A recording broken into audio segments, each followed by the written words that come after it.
Mwaswerako bwanji konse kumene muli pa nthawi ino ya chidzulo.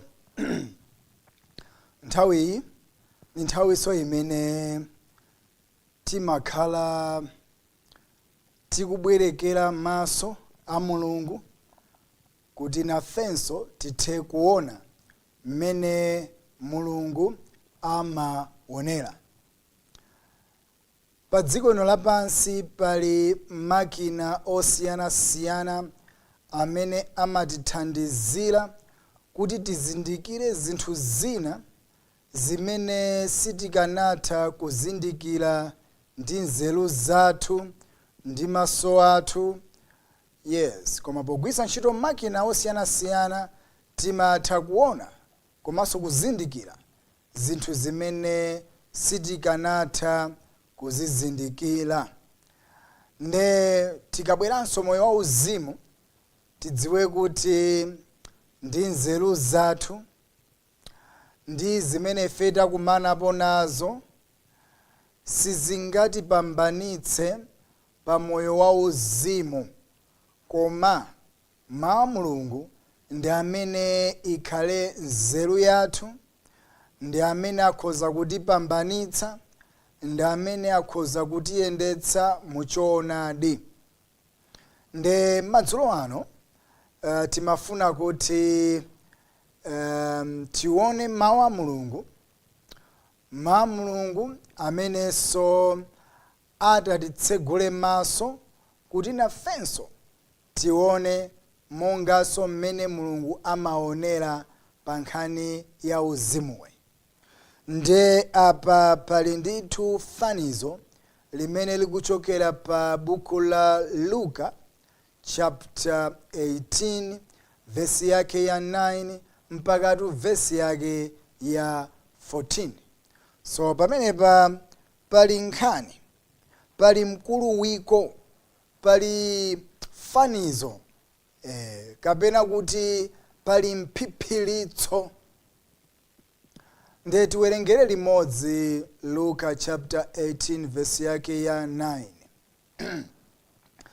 Ati ndipo anatinso kwa ena amene anadzikhulupirira mwa iwo okha kuti ali olungama, napeputsa onse ena fanizo ili.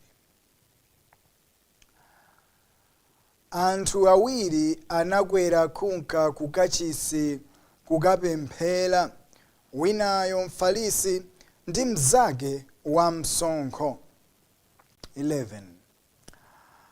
Mfarisiyo anayimirira napemphera izi mwa yekha: Mulungu, ndikuyamikani kuti sindili monga anthu onse ena, opambapamba, osalungama, achigololo, kapenanso monga wa msonkho uyu.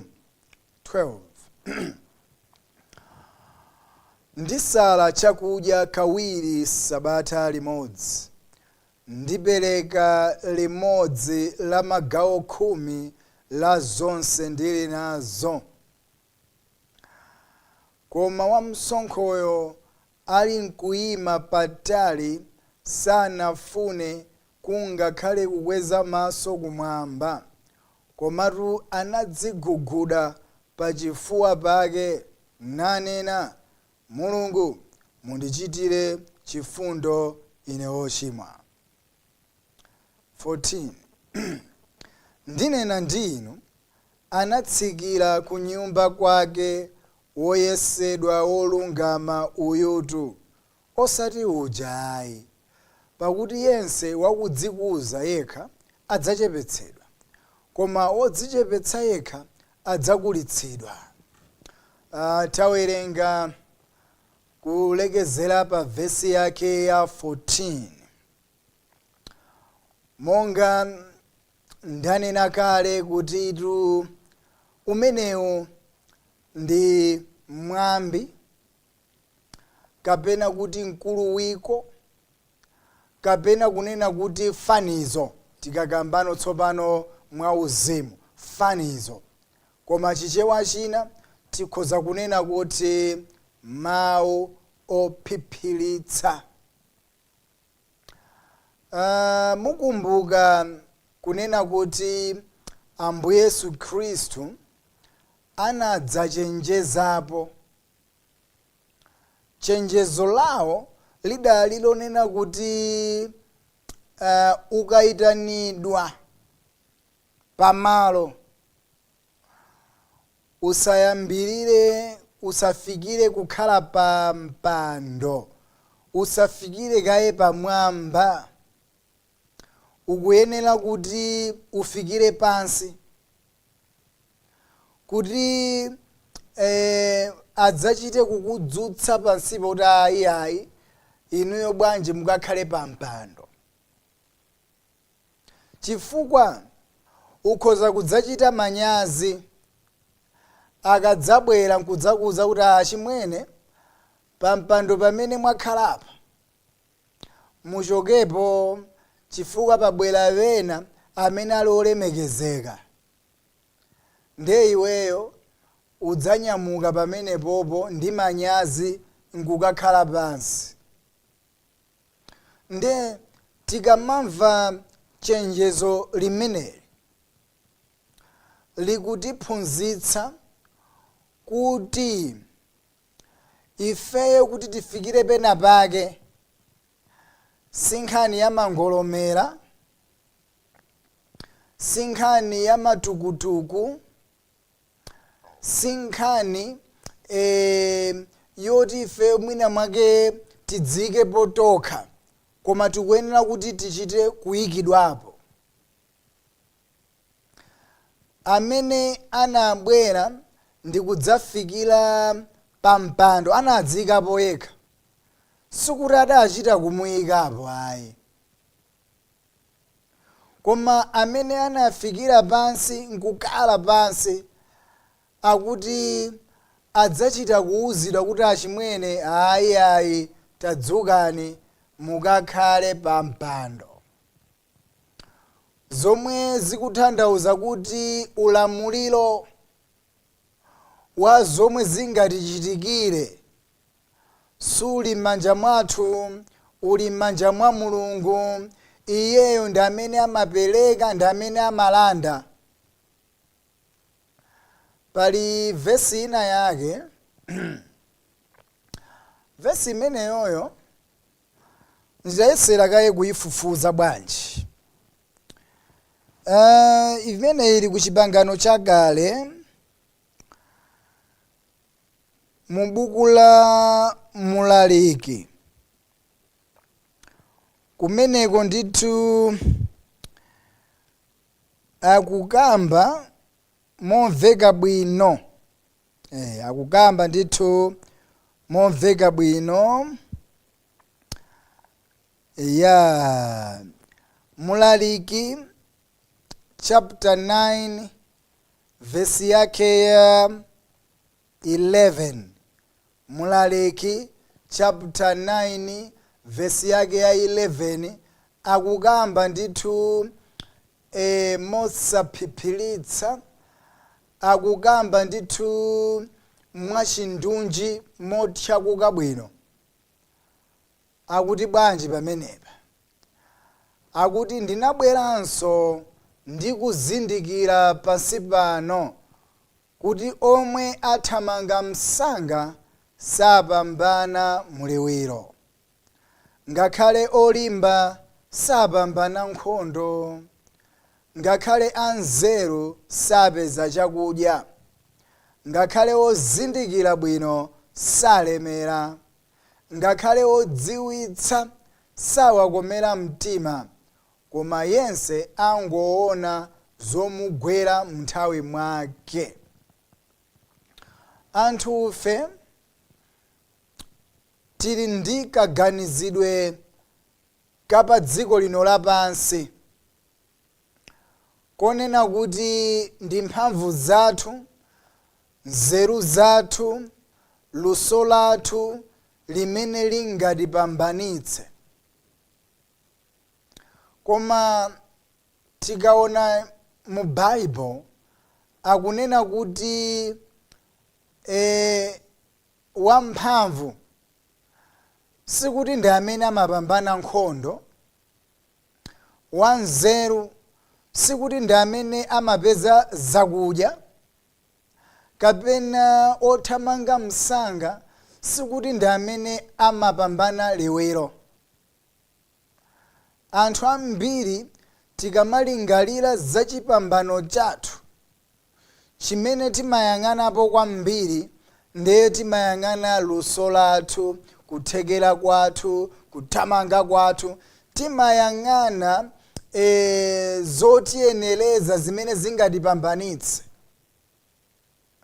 Komatu umu mu Baibulo umu mawu a Mulungu akukamba zosemphana, zosiyana ndi zimene ifeyo anthu apa dziko lapansi timaganiza, kapena kuti zimene ifeyo timadziwa. Zimene zikuchitika umu ndi zotsutsanira natu ndi zimene ifeyo anthu a dziko lino lapansi timaganiza. Likukamba mwina ndinene kuti za opposite, kapena kuti zotsutsana ndi malingaliro a anthu. Chitsanzo chomveka bwino, kapena kuti chitsanzo chogwirika, ndi nkhondo kapena kuti ndewu imene idachitika pakati pa Davide ndi Goliath. Kuti tiwaone anthu awiriwa amene ndithu amayenera kuti ayiwine ndewu imeneja, amene amayenera kuti anyamule lamba, anali Goliath, chifukwa anali wamphamvu, anali munthu onena kuti ali ndi luso lakatibulidwe ka nkhondo, anali ndi upangiri, chifukwa kwa zaka zambiri anali ndithu oti wachayapo nkhondo zosiyana-siyana. Anali ndi kuthekera konse kuti ayiwine ndewu imeneja. Davide analibe kuthekera. Davide anali onena kuti ndikamnyamata chabe kofilira, kuoneka ndithu kamnyamata basi kokongola kenakake.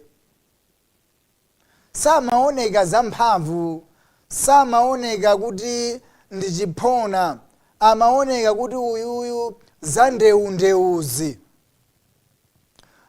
zomenyana-menyanazi. Analibe kuthekera.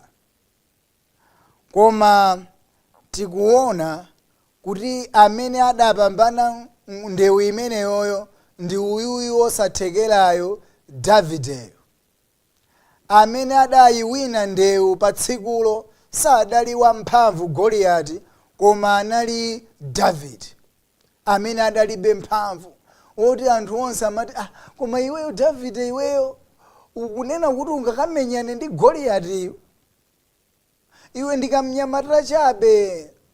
Uyuyu Goliath ndi chiwinda, ndi chiphona, wakhala kumenya nkhondo mzilumika zambiri.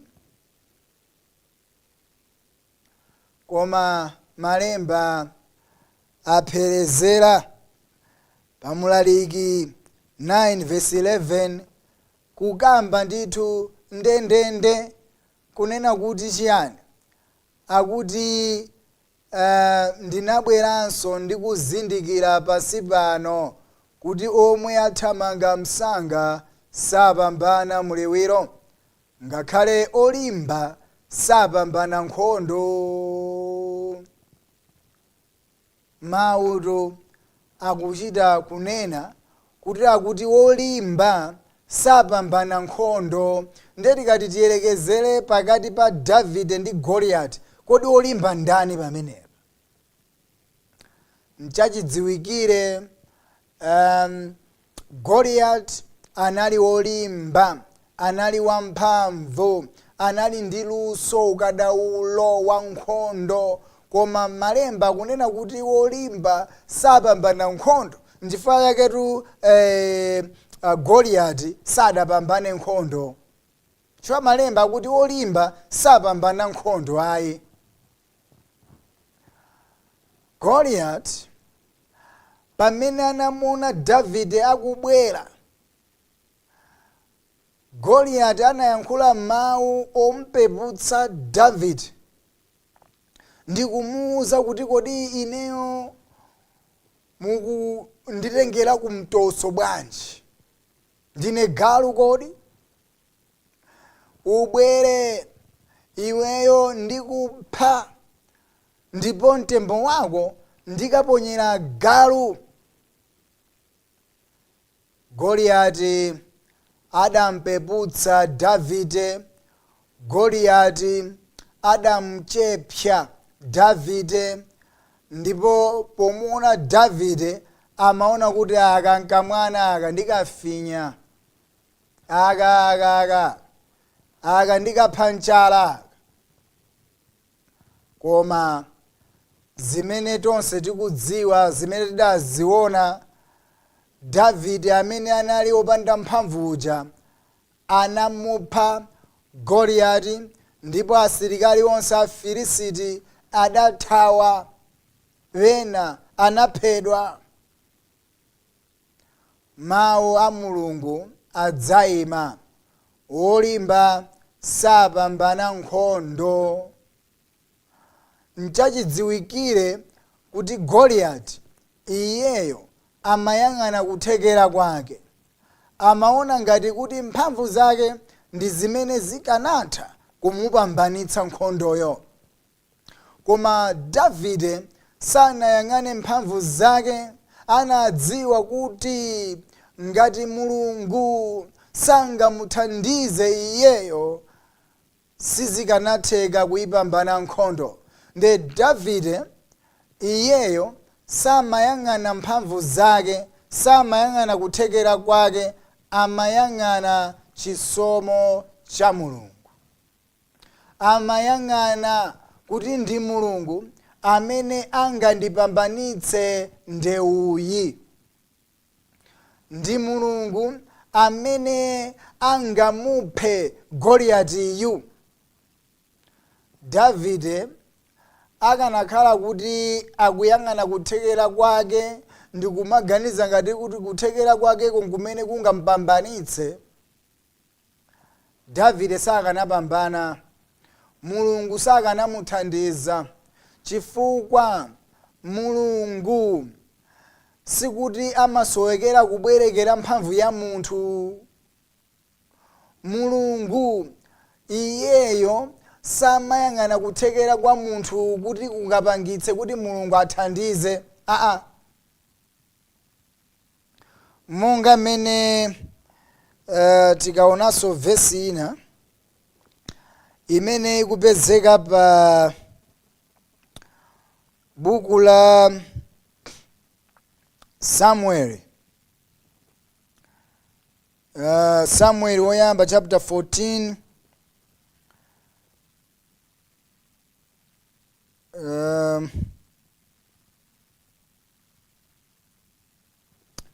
Samueli wachiwiri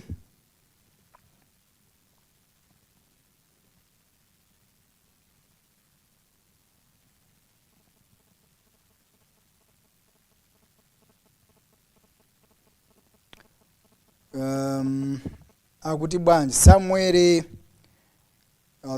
oweruza chapter 7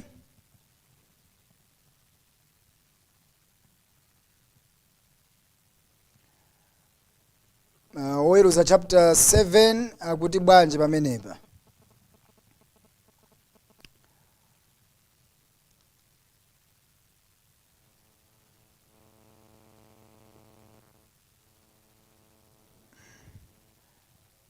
Tione buku la oweruza chapter 7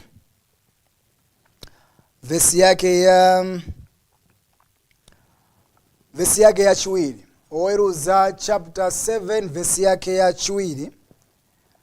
Pamenepa akukamba ndithu Mulungu kumuuza Gideon kunena kuti ndipo Yehova anati kwa Gideon, anthu ali ndiwe andichulukira kuti ndipereke Midiyani mdzanja lawo.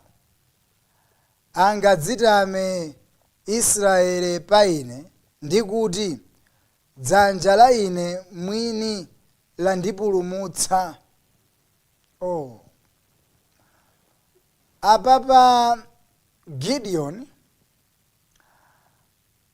anasonkhanitsa unyinji wa Israeli kuti akamenyane ndi Amidiyani. Ndeno anthu amene anasonkhanawo anali ndithu oposera 30,000. Komano Mulungu akuti ayaye anthu amene uli nawowa achuluka zedi. Ukakapambana nkhondo iweyo ndi anthu amene wanyamulawa, ndichachidziwikire ukatamanda unyinji wa asilikali amene unali nawo. Nde uchotsepo ncholinga chona kuti ukapambana nkhondoyi iweyo ukangotamanda Mulungu kuti si unyinji wa asilikali wathu komano ndi mphamvu ya Mulungu imene yatipambanitsa. Nde anachotsako asilikaliwo kufikira kukhala asilikali okwana 300. Nde 300 ndi asilikali ochepa zedi chifukwa Amidiyaniwo anali ochulukana ngati mchenga. Koma Mulungu amafuna kuti Gideon asayang'ane unyinji kapena kuthekera kwa iyeyo chifukwa cha unyinji wa asilikali umene anali nawo. Mulungu amafuna kuti Gideon ayang'ane Mulungu kuti ngati kuli kupambana tikapambana chifukwa chona kuti Mulunguyo ndi amene wagwira ntchito. Mulunguyo ndi amene watipambanitsa osati chifukwa cha asilikali amene tili nawo. Nde Mulungu anamuuza Gideon kunena kuti asilikali amene uli nawowa achuluka, ineyo siningagwire ntchito, siningakuthandizeni chifukwa asilikali amene uli nawowa ngambiri zedi. Ineyo dzanja langa silioneka, chimene chioneke ni manja asilikali akowa, nde uwachotsepo. Mulungu iyeyo safuna kasakaniza. Mulungu safuna zonena kuti mphamvu ya munthu ionekereponso nayo yonso itchulidwepo. Mulungu iyeyo ndi wansanje. Safuna kumudabulitsa, safuna kuti ukhalenso ndi china chake choti utamandire kupatula kutamanda Mulungu yekhayo.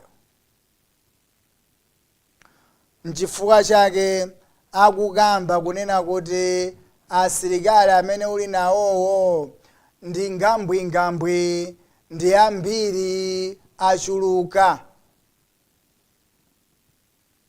Nde Gideon anachotsako kufika asilikali okwana 300. Mulungu sagwiritsa ntchito anthu amene ali ndi kuthekera, koma Mulungu amagwiritsa ntchito anthu amene angapereke ulemu kwa Mulungu, anthu amene angapereke ulemerero kwa oyenera ulemerero Mulunguyo. Anthu tilikalikiriki kudzitamandira, kudzimva, tilikalikiriki kuyang'ana kuti kodi kuthekera kwanga kuli motani. Dziwani kuti tikuyenera tisankhe chimodzi, kuyang'ana kuthekera kwathu kapena kuyang'ana Mulungu. Mulungu akunena kuti ngati Yehova salondera mzindawo, ndekuti aulondera chabe iye olonderayo. Ngati Yehova sayimanga nyumbayo, iye oyimangayo ayimanga pachabe. Kutanthauza kuti sitingayime ngati Mulungu sanatiyimitse, komanso sitingapambane ngati Mulungu sadatipambanitse. Yesu Khristu atabwera ananena kuti kachisi amene munammangayo kwa zaka 46yo mukhoza kumugumula, ineyo ndimanga wina masiku 3. Manja a munthu, chimene chapangidwa ndi manja a munthu sichangwiro, sichodalirika, komanso Mulungu sangathe kunena kuti yayi basi tingogwiritsa ntchito chimene munthu wapanga. No, Mulungu amapanga zake posalandirapo thandizo lina lililonse kuchokera kwa munthu. Ndicho linga chonena kuti matamando apite kwa mwini wake namalenga. Izi zomanena kuti ine uyu wotchedwa ineyu, amene uyu ndi Mulungu wina, si Mulungu wa Israeli ayi. Ndiye tisadalire ine, koma tidalire Mulungu amene oyenera kuti atamandike, osati kutamanda ine ndi ndani?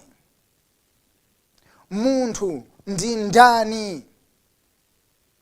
Matamando apite kwa mwini wake Mulungu amene ali ndi kuthekera, amene ali wopanga china chilichonse, osati kuti ifeyo tikhale pamwamba, Mulungu akhale pansi.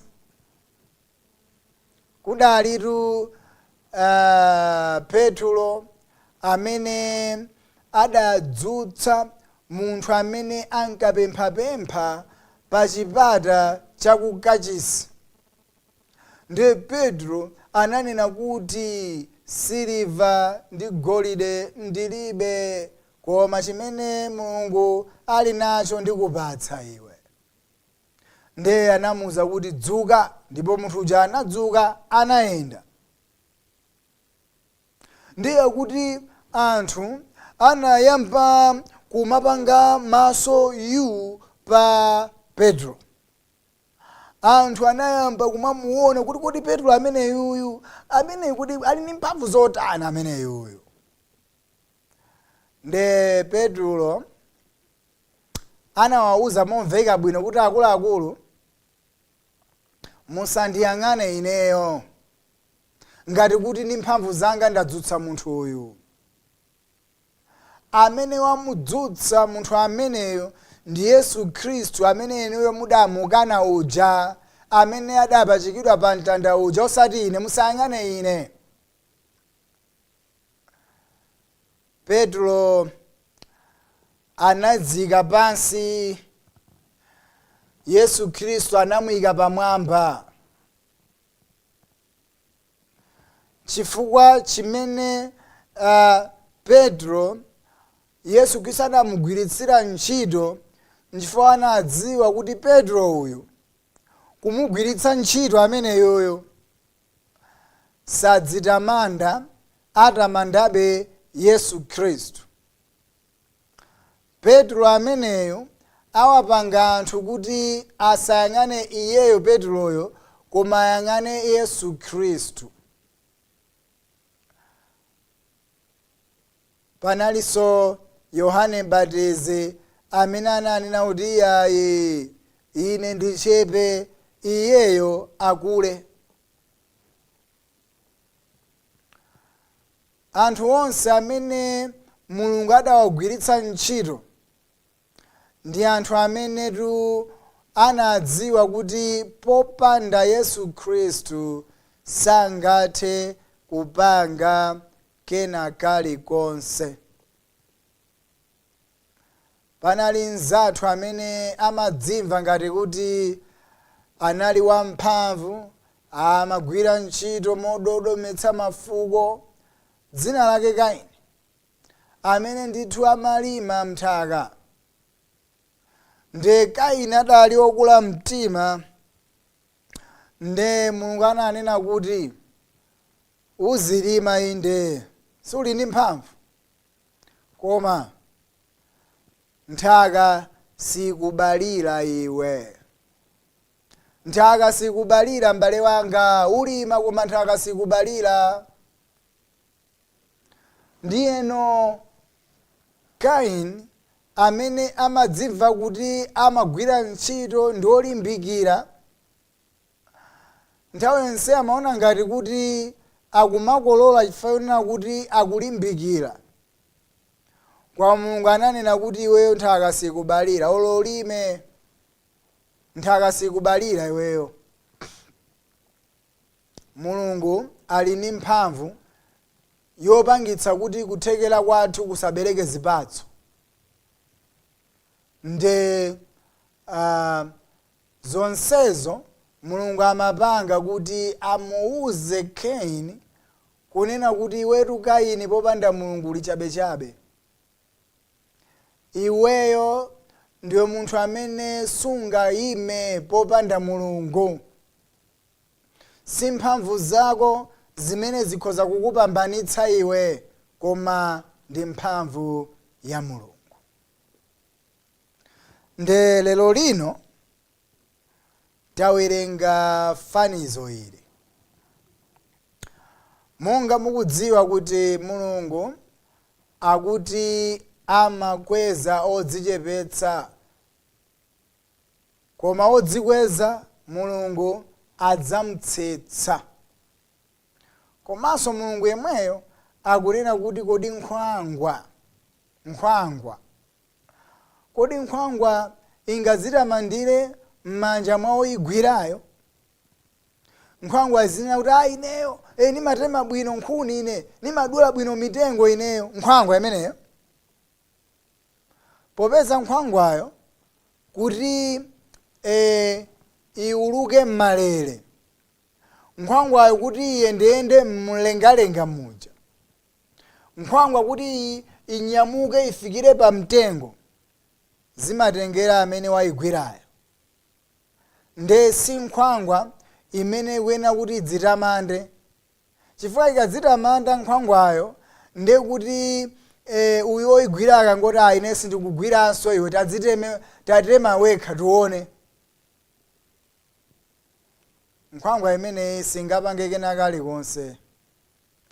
Ifenso tili ngati nkhwangwa pamaso pa Mulungu. Ifeyo ndife anthu amene ngati Mulungu sangatithandize, nde kuti dziwane kuti ndife anthu amene sitingasunthe, ndife anthu amene sitingapambane, ndife anthu amene tikhoza kungonong'oneza bondo,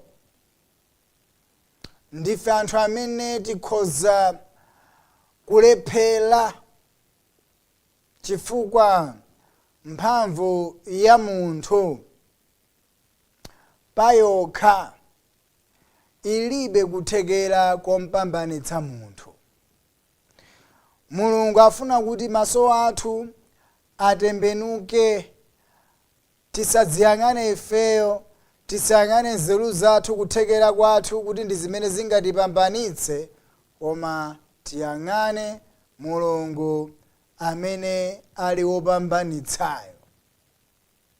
Nde apa lero tawerenga ndithu nkhani imene kupezeka pa buku la Luka chapter 18.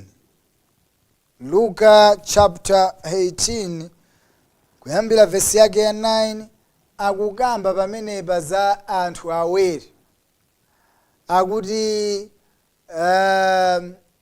fanizo limeneli likupita kwa anthu amene amadzikhulupirira mwaokha kuti ali olungama napepusa ena fanizo ili.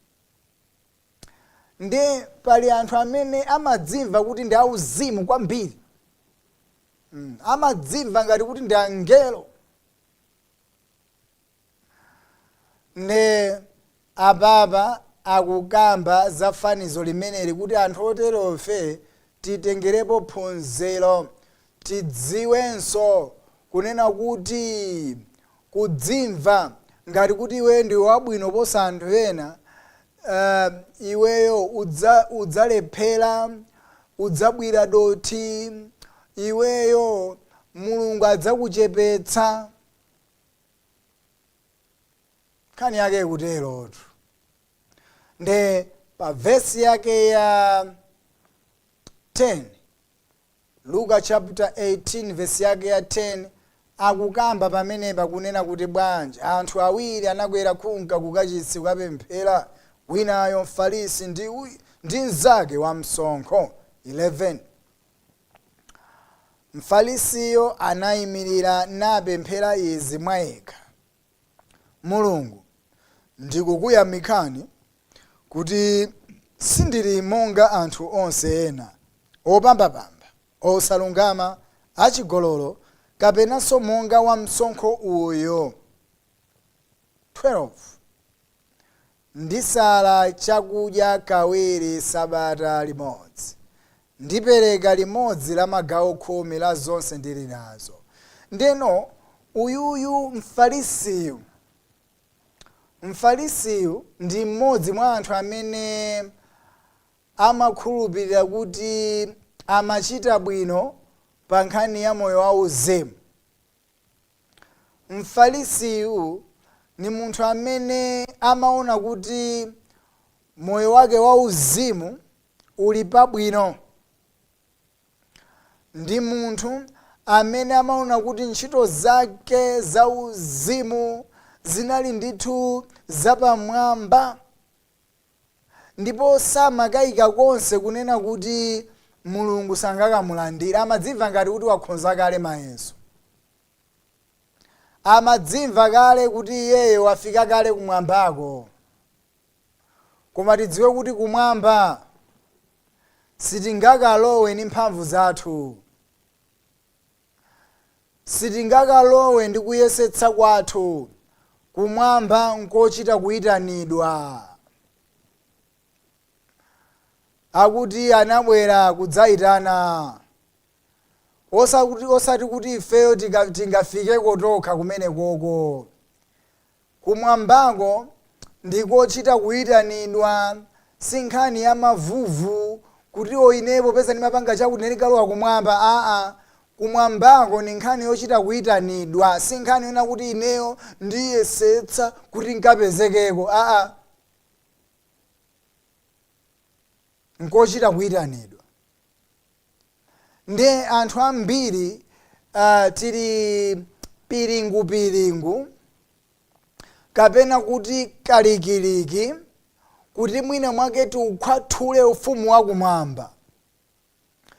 Tili kalikiliki kugwira ntchito kuti ifenso tikapezekeko kumwambako. Koma malemba akunena momveka bwino kunena kuti akuti ngati Mulungu sangatiyitane ifeyo, kapena kuti akuti palibe amene akhoza kukhala ndi kanthu ngati sikanapatsidwe kwa iye kuchokera kwa Mulungu. Kutanthauza kuti ngati Mulungu sangatipangire ifeyo sitingathe kuchita kupanga mbali yathu kuti okay chabwino ine kumbali yanga ndipanga zonena kuti ndilandire zinthuzo, ndipanga zonena kuti ndikapezeke mfumu wakumwamba. Mulungu akwena kuti avomereze, asayinire. nde awawa afarisiwa anadzichonga okha kuti ine amwene mene ndikusalira chakudya amweti ineyotu ine ndiopezeka kale kumwambako ka mmene ine ndimachitira chopereka ineyo ineyo kumwamba ndafika kale ineyo ndi sizokayikiranso iya ine ndiokapezeka kumenekoko. Mfarisi pamaso pa Mulungu anachita kukalipira mzace kuti ine sindili ngati uyuyu wopambapamba Ambuye. Sanaphethire, sanakayikire, amadzimva kuti iyeyo akuchita bwino moyo wa uzimu. Koma akanadziwa kuti sizichoka kwa iye amene afuna koma kwa iye amene Mulungu amuchitira chifundo. Aroma chapter 9 verse yake ya 16. Apapa Mulungu akukamba Mulungu ndithu akunena chinthu chofunikira kwambiri. Tate ntioneni ndithu Aroma chapter 9 verse yake ya 16. Akuti bwanji pa Aroma chapter 9 verse yake ya 16.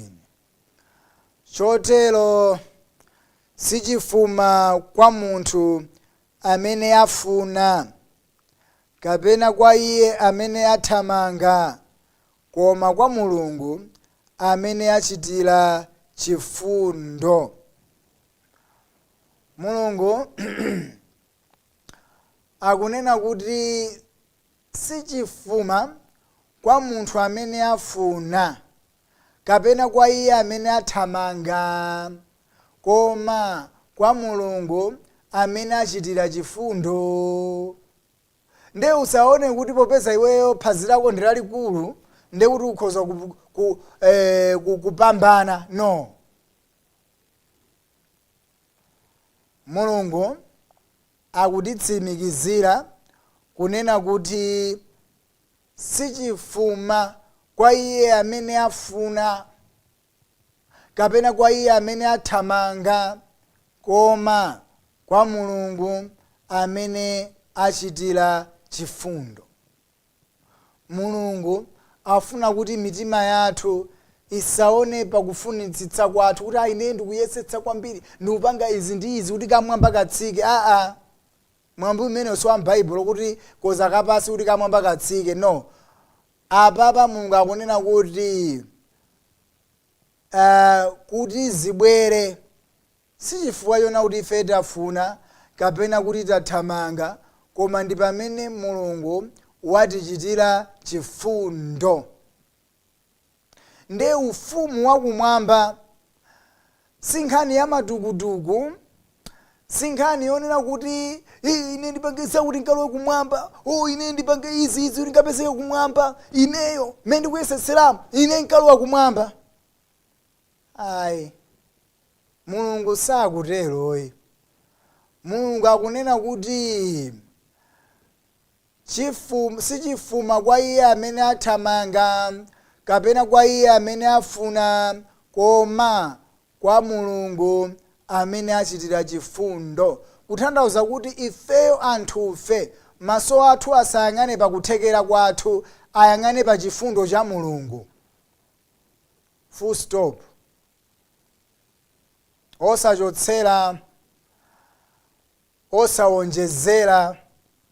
Mulungu akuti ifeyo maso athu ayang'ane pa chifundo chake. Osati ayang'ane pakuthekera kwathu kuti ndingapange chiyani kuti ngalowe kumwamba. Ifeyo anthu ifeyo tingatani ifeyo? Palibe chimene tingapange. Uyuyu wa msonkhoyu akunena kuti sanatukule maso ake ngakhale kuyang'ana kumwamba koma nkhope yake idagwa pansi ndikunena kuti Ambuye mundichitire chifundo ine wochimwa.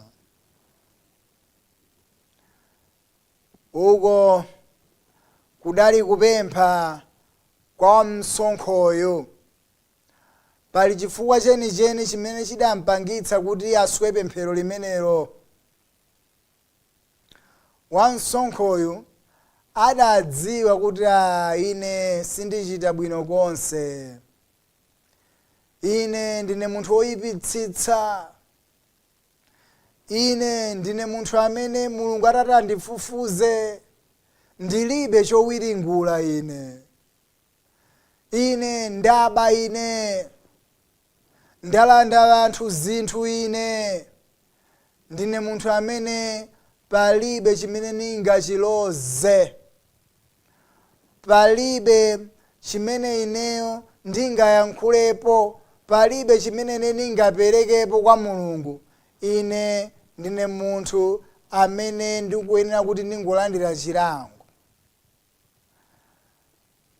Uyuyu wamsonkhoyo anadziwa kuti ndi munthu amene amayenera kuti adzangopita ku Gehena basi. Anaona kuti palibe chabwino ndi chimodzi chomwe chimene iyeyo anakachilozapo. N'chifukwa chake mtima wake unangoyang'ana chisomo, unangokhazika pa chifundo. Ambuye, ine wochimwa, mundichitire chifundo. Anthu lero mitima yathu sili pa chifundo cha Mulungu, koma ikuyang'ana kuti kodi ineyo, kodi ndikuthamangathamanga motani, ineyo kodi moyo wa uzimu uwu ndikuuchita bwanji ineyo. Nde pali zinthu zimene ifeyo ngati opemphera tinazisunga kuti nimasala kudya, nimachita chakhome, nimasunga sabata, nimatani. Pali zambiri zimene tinazisunga nkumati izizi zikhoza kundipangitsa ine kuti ngapezeke mu ufumu wakumwamba. Ufumu wakumwambawo tidzaumvera fungo. Ngati mmene anauverera fungo uyuyu Mfarisiyo. Tate ndione mponsoni pamenepa. Luka chapter 18 ndiye tione verse yake ya 13 akuti chiyani pamenepa.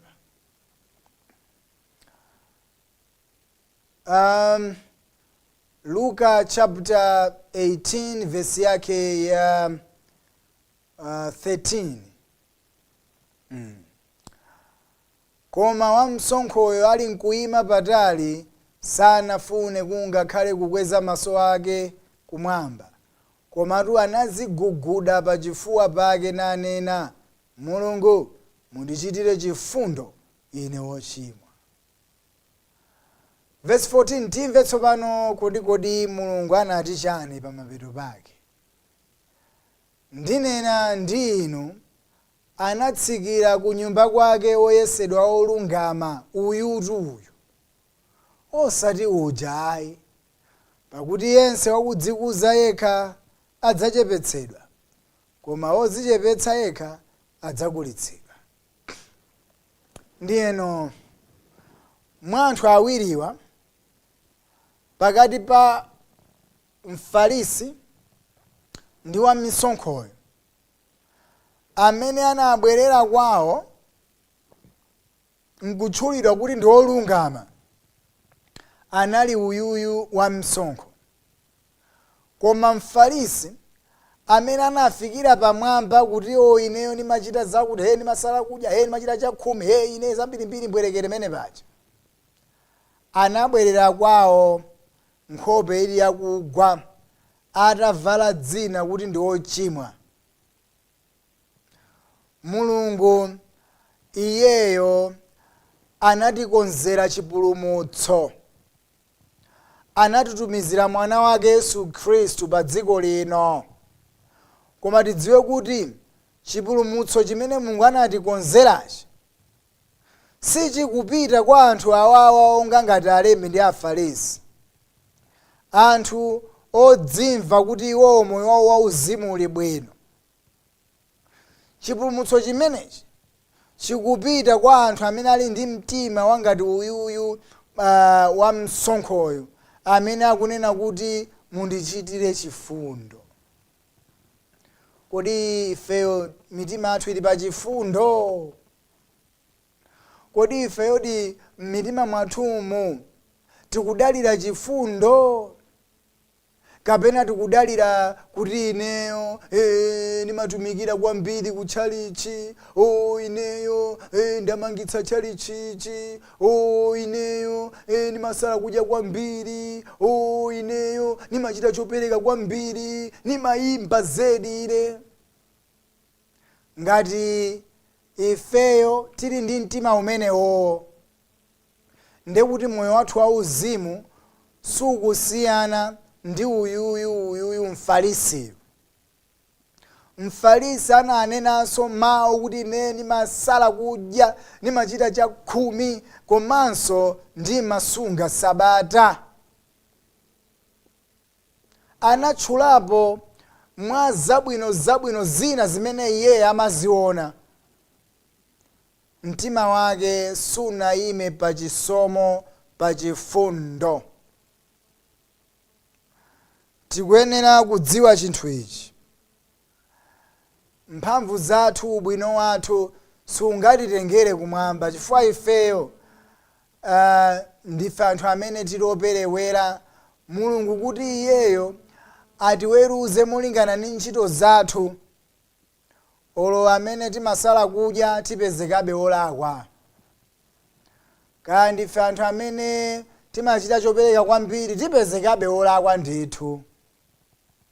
Kaya ifeyo tatumikira motani sikuti ifeyo tilibe banga tipezekabe ndi zambiri zolakwa ndithu. Nde tisangoona mbali imodzi kuti ine ndimapanga zakuti, komano tionenso kuti ndife anthu amene tili operewera, anthu amene tikufunikira chifundo. Uyu wansonkhoyu, yes, ngakhale anali oti amaba amatani, koma sizikutanthauza kuti nthawi zonse amankhalira apanga zimenezo. Tilipo tinatake tabwino timene ankachitako, koma sanaone ubwino wake umenewo. Anangoona kuti ineyo ndine munthu woyipitsitsa, ineyo ndine munthu amene zivute zitani ine Mulungu sangakandilandire, ndine munthu amene ndingofunikira chifundo. Ndi chifukwa cha chisomo iyeyo anatchedwa munthu wolungama. Ndi lero lino ifenso kutchedwa anthu olungama sizikutengera kuti ife tagwira bwanji ntchito, ndife anthu oyipa koopsa. Mumtima mwathumu muli ndithu nyimbo zoyipa zambiri, kungoti sitingazionetsere kumaso kwa anthu, koma ife Mulungu akuti ndife anthu oyipa zedi. Mumtima mwathumu mumatuluka zachigololo, zakuba, kusirira, mwano uli mumtimamo, kungoti chifukwa cha chipembedzo ndiye zinthu zija timangozikankhira mkatimu kuti zisaonekere kunja. Ndipo peza kuti sizinaonekere kunja, ndiye kuti ife tilibe zoyipa zilipo. Ndife anthu amene tikufunikira chifundo. Ndife anthu amene tikuyenera kuti tiyang'ane chifundo, osati kuthekera kwathu. Mulungu kuti atiweruze ndi kuthekera kwathu ifeyo tipezeka zolakwika zambiri sitingakalowe. Palibe ndi mmodzi yemwe wabwino pa dziko lino. Ndi Mulungu akutiphunzitsa kudzera mu fanizo limeneli, kudzera mu mphiphiritso umenewu, kunena kuti mitima yathu ikuyenera kuti ikhale ngati uyuyu wa msonkhoyu amene anayima pa chifundo osati pa kuthekera kwake. Sadaloze nchimodzi chomwe chabwino cha iyeyo, koma anangoyang'ana kuti Ambuye mundichitire chifundo. Ifenso kuti kapezeke mu ufumu wake, kuti katchedwe anthu olungama, sikuthekera kwathu, si mphamvu zathu, koma ndi chifundo cha Mulungu. Anatumiza mwana wake Yesu Khristu amene ndithu mwazi wake unatilungamitsa. Palibe chimene ife tinapangapo, sitinamuthandizepo nkamodzi komwe. zinatengera chifundo chake kutumiza Yesu Khristu, ndipo mwazi wake unatiyeretsa ife tonse ngatinso anayeretsedwera uyuyu wa msonkhoyu. Anabwerera kwawo akudzitcha kuti ndine olungama, Mulungu andiuza kuti ndine munthu olungama, ndi zimene Mulungu wanena. Koma odzilungamitsa yekhayu mfarisiyu anabwerera kwawo ali ochimwa. Nde leroli tilekezere pomwepa, tithokoze kwambiri kuti tinali limodzi kumvetsera ndithu mawu a Mulungu. Titseke maso tipemphere. Atate athu akumwamba, tikuyamikani chifukwa cha nthawi ya mtengo wapatali imene munatipatsa kuti tikaonenso mawu anu. Ambuye ndikupemphani kuti mitima yathu ikayang'ane chifundo chanu osati kuthekera kwathu, chifukwa kuthekera kwathu Ambuye kuli ndi zoperewera zambiri, choncho ndikosadalirika, koma chifundo chanu Ambuye ndiye chodalirika. Ambuye lolani kuti ifeyo tigwire chifundo chimenechi, tigwire chisomo chanu osati kuthekera kwathu, tikasiya zonse manja mwanu. Mu dzina la Yesu Khristu napemphera, amen.